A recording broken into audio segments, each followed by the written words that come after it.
In the transitions from the arcades to consoles, the fighting genre was ruled by the likes of Tekken, Mortal Kombat, and Street Fighter. But among all the button mashing, there was a dark horse that never quite reached the same level of fame, one that animal lovers will probably enjoy even today: Bloody Roar. Released in 1997 by Hudson Soft, Bloody Roar brought fast-paced, fluid gameplay, precise controls, and an innovative transformation system that allowed its fighters to unleash their inner beasts and transform into powerful animal forms. This gave the game a breath of fresh air and instantly made it stand out. Suddenly, you didn't want to play as Kazuya or Heihachi anymore, you wanted to play as Yugo, the wolf.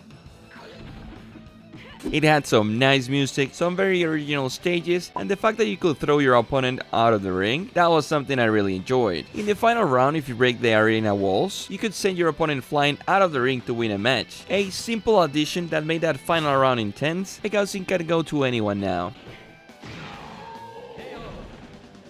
The fighter selection is small, but hey, there is a lot to sink your teeth into here. There is way less move recycling than other contemporary titles, every character is full of color and life, and when they turn into their furry counterpart, there is an extra set of movements.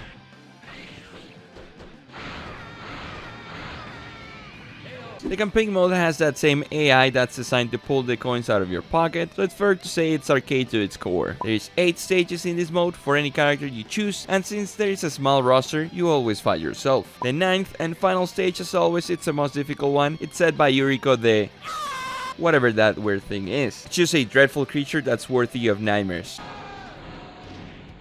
In following games, she's a cat, but here she's a were-chimera. Yeah, that's an actual mythological thing according to the wiki and Google, or whatever. Yuriko is quite difficult to defeat. Good thing is throwing it out of bounds is always an option.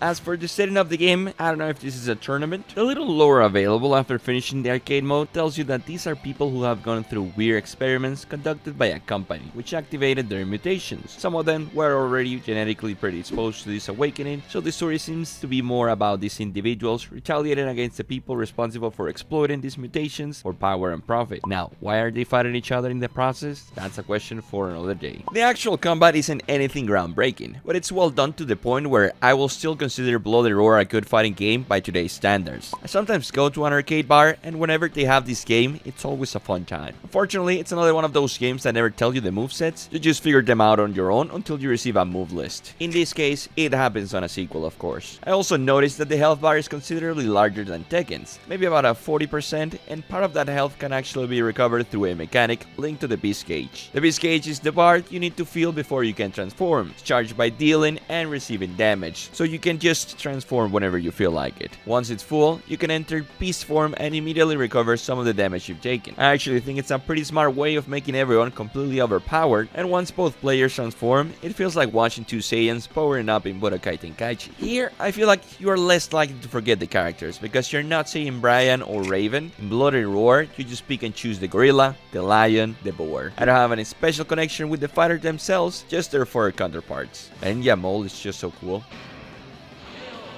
Ultimately, it's a cult classic that never made a breakthrough to the very limited scope of players that were already playing Mortal Kombat, Street Fighter, and Tekken. Bloody Roar is a good game that it's 1 or 2 steps behind any of those 3, because it's significantly shorter in content. There's not an ability to unlock more characters, or never had a competitive scene to begin with. Nevertheless, lots of the people, myself included, remember it with a passion. And I think of a possible revival of the franchise as an interesting title to have today. So, Yourself, was it actually good? Big time. On the year it came out, it was a top seller in North America. We're talking about 400,000 units in NA and over 1.5 million globally. That same year, it was nominated on the Academy of Interactive Arts and Science Awards as the best fighting game of the year. My trip that started with Yugo the Wolf has came to an end with Long the Tiger. Both goated fighters, and I'm excited to see them in Bloody Roar 2, which I consider to be the best of the franchise. From there, we will probably speak about the definitive fall-off of the 4 franchise. My name is Yourself, and with nothing else to say, good night.